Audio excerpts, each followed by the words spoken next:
Hi everyone, you're here sewing with Cody and Pete, and in today's video we're going over the top 10 serger stitches. So remember, if you like the video, give it a thumbs up during any time while watching the video, share it with your friends so everybody can see the top 10 serger stitches. So let's get started. So in front of me I have the brand new Bernina L850 air threading serger. It's a dream machine, but today's top 10 serger stitches, it doesn't matter what serger you've got. If you have a Bernina 850 or another brand or another model, they all really should be able to do these stitches. You just need to refer to your manual or your a reference guide for your machine to know what to set your settings to do these stitches. But we're going to go over these top 10 stitches and we're going to discuss how they're made, but most importantly when to use them and why you want to use these stitches. So let's get started. So the first one is a 4-thread overlock. So this is one of the most common stitches. The 4-thread overlock is often used for garment construction. The 4-thread overlock uses both left and right needles for the strongest overlock stitch, and it's excellent for multiple layers of fabric. So if we look here, we can see where there's 2 rows of stitches for our left and our right needle, and so it's a nice wide stitch. So we have our left needle, our right needle, our upper looper, and from the back we have our lower looper. So this is your 4-thread overlock. So this can be used just about any time. It's a very sturdy stitch. However, since it's done on the serger, it does have some stretch, but it's not the stretchiest stitch. So if you need a stitch with a little bit more stretch to it, you want to look more towards a 3-thread overlock. So our next stitch is just that, a 3-thread overlock, and this is the wide 3-thread overlock. So it's as wide as the 4-thread because we left in the left needle. So here we can see we have our left needle, our upper looper, and our lower looper. So when dealing with the 3-thread, because we're only working with that single needle, it allows for the fabric to stretch a little bit more than a 4-thread. So this is excellent for garment, especially when working with knits. So the next stitch is the 3-thread overlock narrow stitch. So here it's very similar to our 3-thread wide, except our 3-thread narrow just uses the right needle. It does not use the left needle. So it just gives you a narrower stitch.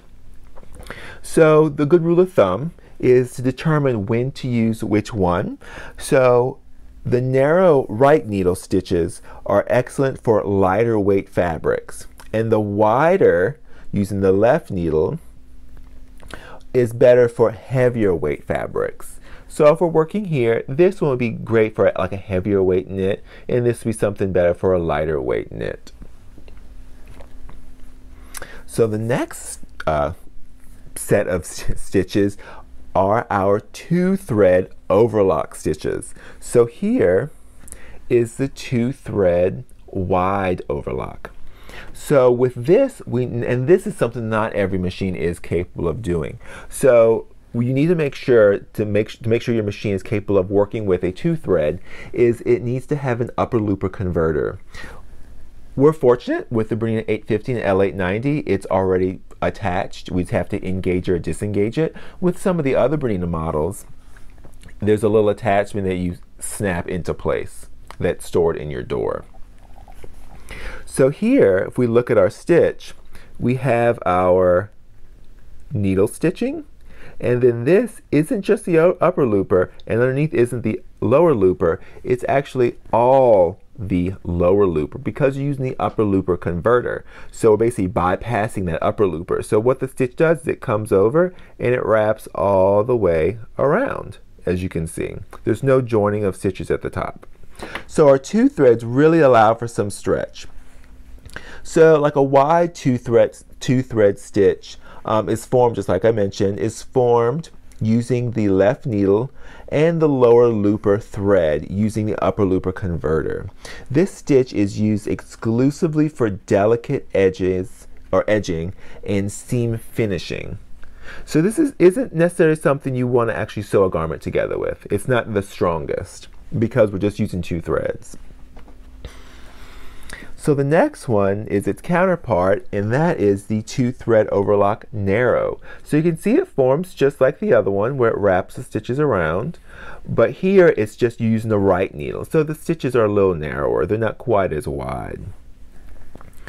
This is another stitch that's excellent. So if you did sew a garment or something together, or a project together on the sewing machine, and you want to kind of go and finish off those edges to keep them from fraying, so you would already have your sewing straight stitch. And here we'll just really finish off the edges and prevent the fabric from fraying. And what's nice about this is you're only using 2 cones of thread. So now let's get to one of the most used stitches, or basically a class favorite, and that's the rolled hem. So here I've got 3 different rolled hems. Well, they're not necessarily different, but they're different from each other. So to give you an idea, the rolled hem is great to finish when you're working with light and medium weight fabrics, such things as scarves, napkins, lingerie, blouses, and evening wear. Also great for use for hemming and decorative work. Typically when you're working with a rolled hem, you're going to be using 1 layer of fabric. Because 2 layers of fabric, it doesn't allow the fabric to roll underneath in its stitches. And that's exactly what you're doing. So with most machines, you'll have a little knob right here, and this is how we can bring it down to the rolled hem. So there's a little stitch finger that those stitches are being wrapped onto and being held, so it prevents your fabric from puckering in. But when you're doing a rolled hem, is you want to bring it down, or bring it towards you in the rolled hem selection. It's the rolled hem selection lever is what it's called.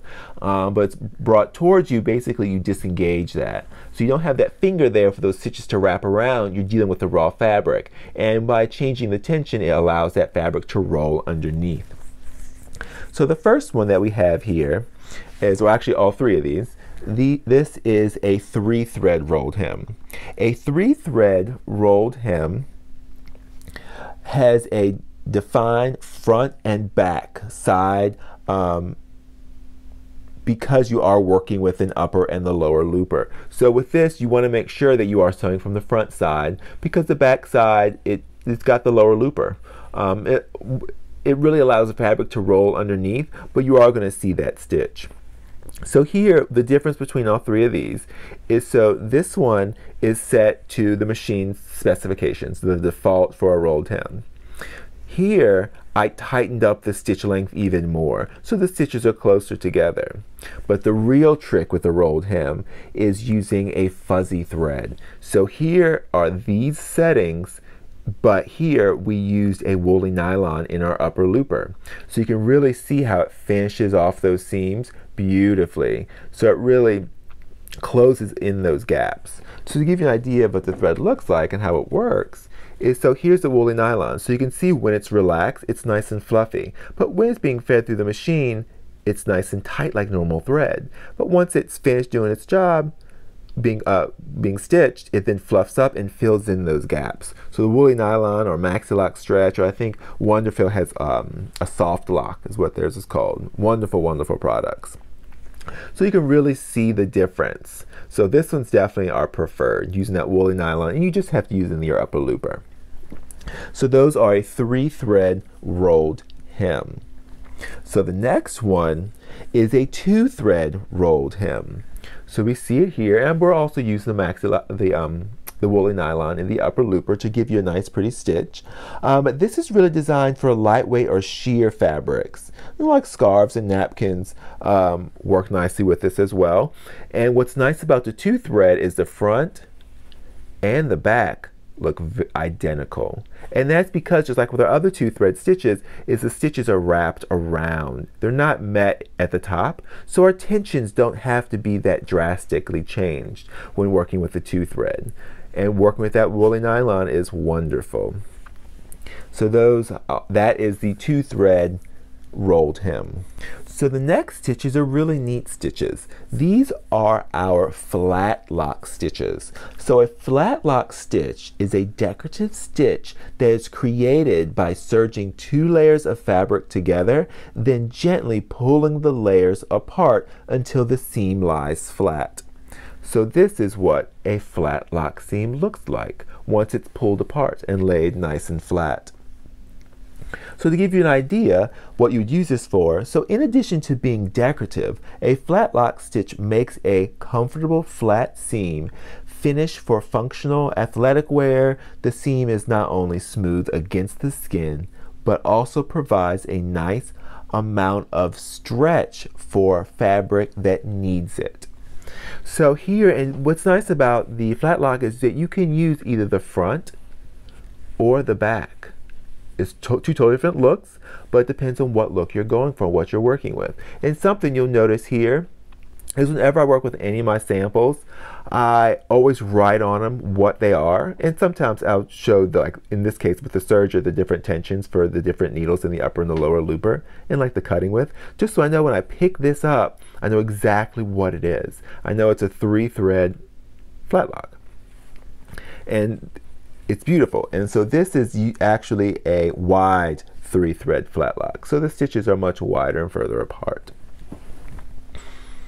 And so you would use the 3-thread wide for heavy, more robust looks, because it makes more of a presence.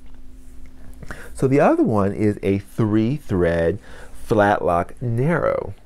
So you can see here it's a little bit narrower than the wide, because here we're using the left needle and here we're using the right needle, but same exact technique. So the next one, this is the last one, and this is the 2-thread version of our Flatlock.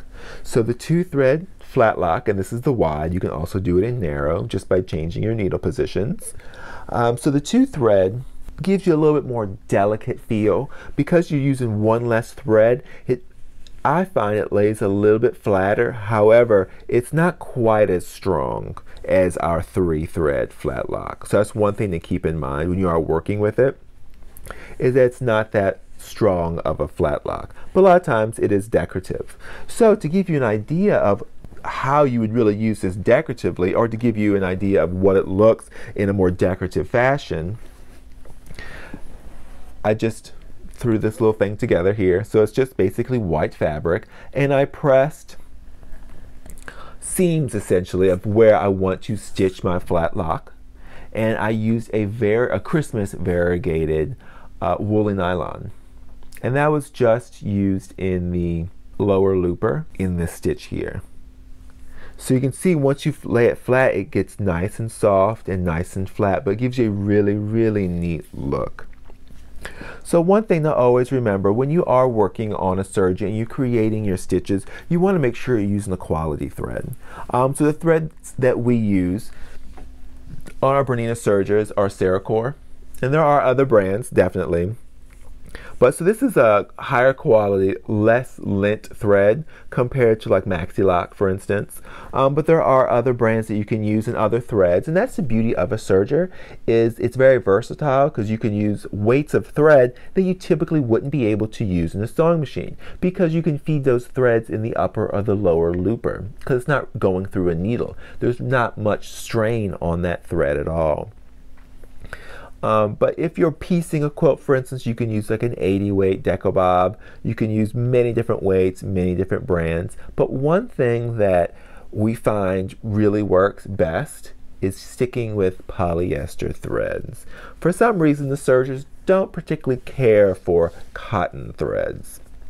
They just don't feed through the machine as nicely as the polyester threads do. And most of our polyester threads, they react and they feel very similar to a cotton thread. They're not shiny, although there are some that are shiny, but you don't have to use any of the shinier threads. Alright, well hopefully going over those top 10 stitches on your overlocker will inspire you to work more with your overlocker or your serger, and also give you some good information on what stitches you should be using for what and why. Alright, well, if you like the video, give it a thumbs up, subscribe to the channel.